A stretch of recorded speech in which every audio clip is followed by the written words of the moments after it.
Dans ma précédente exhortation de parole du jour, j'ai abordé le thème de la colère. La colère comme quelque chose qui nous concerne tous, je le crois, à un moment ou à un autre, à des degrés plus ou moins différents. Et j'ai parlé en même temps de cette question de la maîtrise de soi. Et j'aimerais justement continuer sur ce sujet, mais en parlant de quelque chose qui nous est cher, quelque chose même qui nous définit, qui est notre caractère.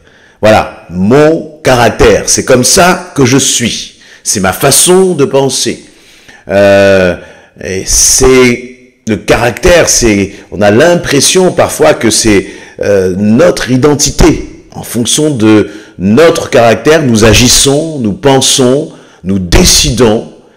Et je crois que nous avons besoin aussi de réaliser que Dieu est venu, lorsque Christ vient en nous, le Saint-Esprit vient habiter en nous, il y a quelque chose qui change et qui est extrêmement profond et qui s'appelle notre caractère.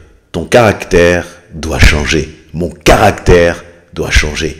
Et il nous est dit dans justement Galates chapitre 5, je vais commencer à lire à partir du verset 18. Cependant, si vous êtes conduits par l'Esprit, vous n'êtes pas sous la loi.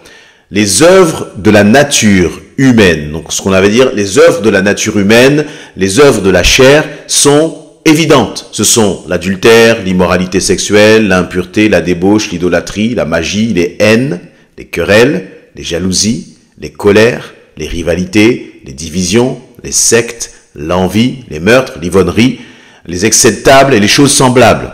Je vous préviens, comme je l'ai déjà fait, ceux qui ont un tel comportement n'hériteront pas du royaume de Dieu. Mais le fruit de l'esprit, c'est l'amour, la joie, la paix, la patience, la bonté, la bienveillance, la foi, la douceur, la maîtrise de soi. Contre de telles attitudes, il n'y a pas de loi. Ceux qui appartiennent à Jésus-Christ ont crucifié leur nature propre avec ses passions et ses désirs. Si nous vivons par l'esprit, laissons-nous aussi conduire par l'esprit. Ne soyons pas vaniteux en nous provoquant les uns aux autres et en nous portant envie les uns aux autres. Dans ce passage bien connu de Galates 5, il nous est, mis en opposition deux attitudes, deux comportements, deux façons d'être. Une première dans laquelle on nous parle des œuvres de la chair, c'est-à-dire notre nature comme notre nature propre. Vous voyez, notre nature humaine. Et il y a, en parallèle de cela, notre nature spirituelle, c'est-à-dire ce que le Saint-Esprit produit en toi comme transformation. Et je crois que c'est fondamental de comprendre qu'en tant qu'enfant de Dieu, ce que le Saint-Esprit va transformer en nous, c'est notre caractère. Et parfois on est attaché à notre caractère. Finalement, tu es devenu ce que tu es. Tu as développé cette façon de penser, de te comporter. Il y a toute une partie en toi qui relève de ce qui est inné en toi, de ce que tu as, de ce qui vient de tes parents, et puis il y a ce qui vient de ton éducation, il y a ce qui vient de tout ce qui est de l'acquis finalement, de tes expériences de la vie, tes souffrances qui ont fait que tu as développé justement une sorte de protection parce que peut-être qu'on te marchait dessus, ne te respectait pas et donc toi tu as commencé à t'endurcir et ça a développé aussi ton caractère. Où tu t'es dit, plus jamais on ne me dira cela. Et tout cela donc a développé notre personnalité, développé notre caractère. Et puis parfois justement on va chérir ce caractère parce que le mot caractère c'est ce qui va finalement, c'est la même racine que le mot caractériser. Je vais être caractérisé par ma personnalité, par ma façon de réagir, par ma façon d'être.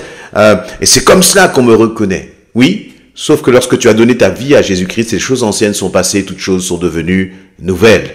Christ fait de toi une nouvelle créature.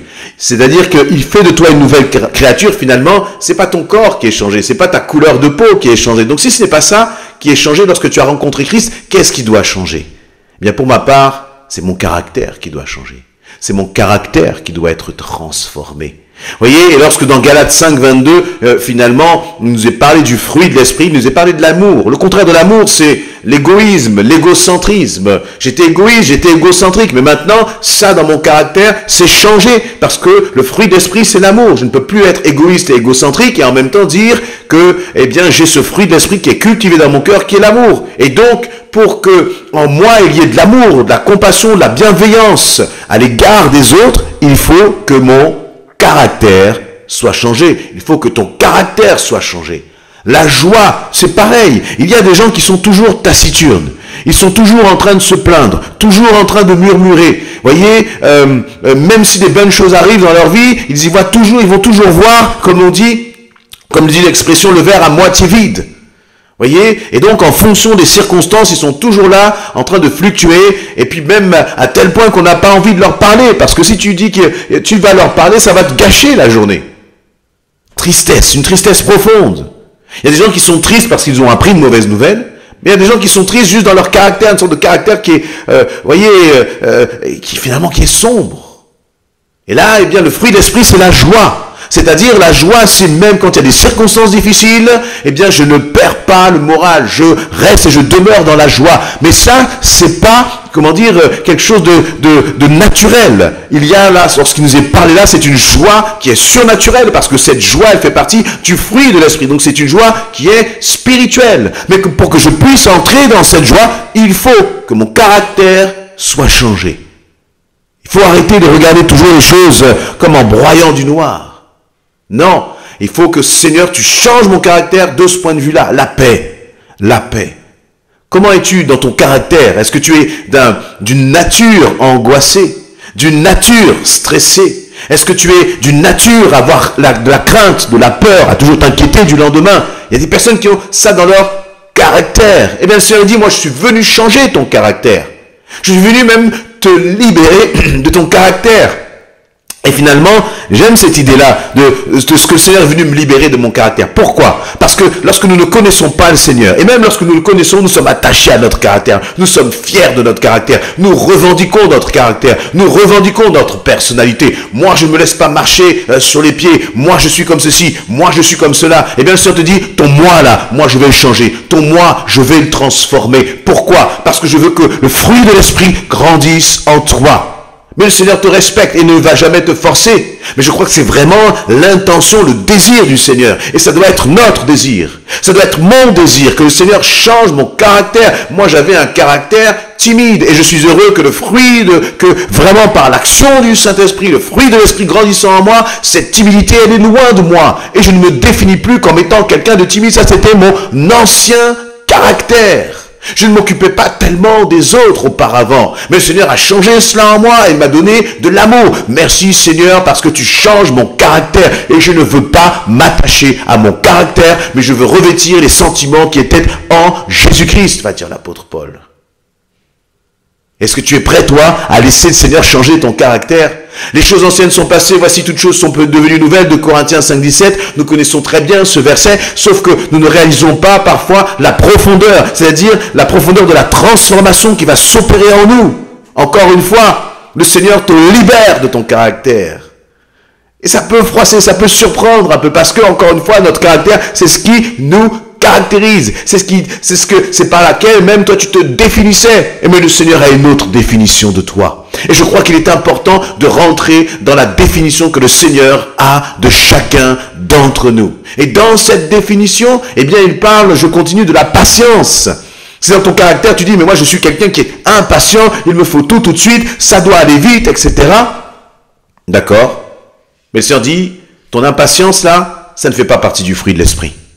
Ça ne fait pas partie du fruit de l'esprit. Ce qui fait partie du fruit de l'esprit, dans ton caractère, ça doit être la patience.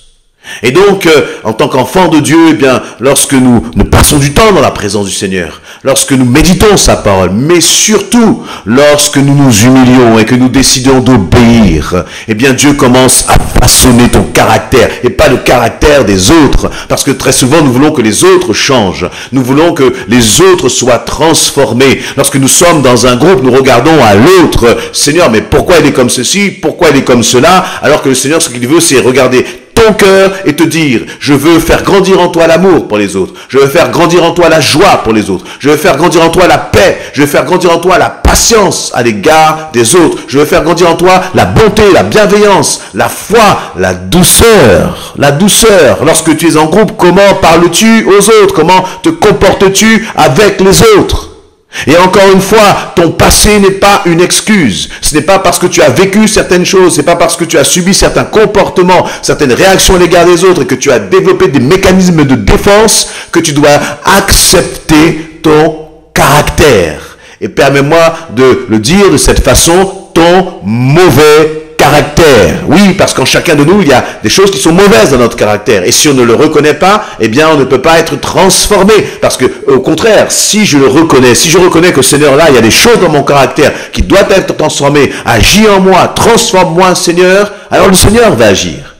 Et là encore, pas à coup de baguette magique, mais le Seigneur va agir à travers ton obéissance.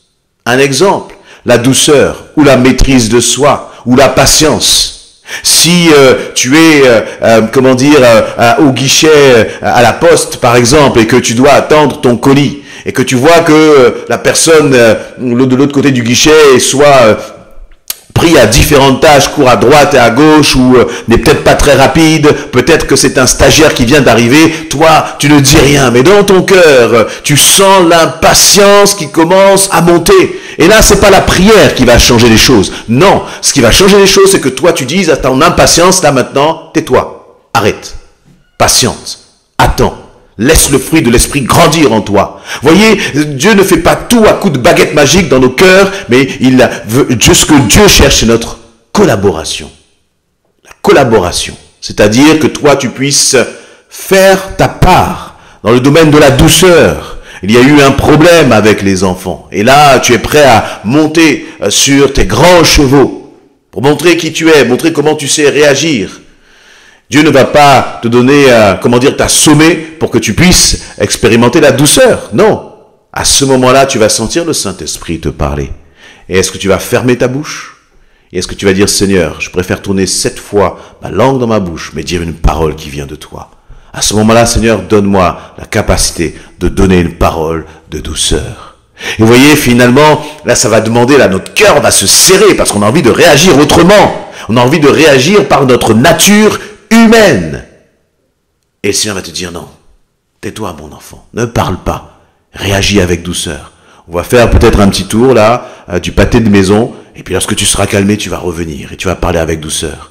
Et finalement, la capacité du fruit de l'esprit à grandir en toi va dépendre de toi, va dépendre de est-ce que tu as réellement le désir que ton caractère soit changé et transformé.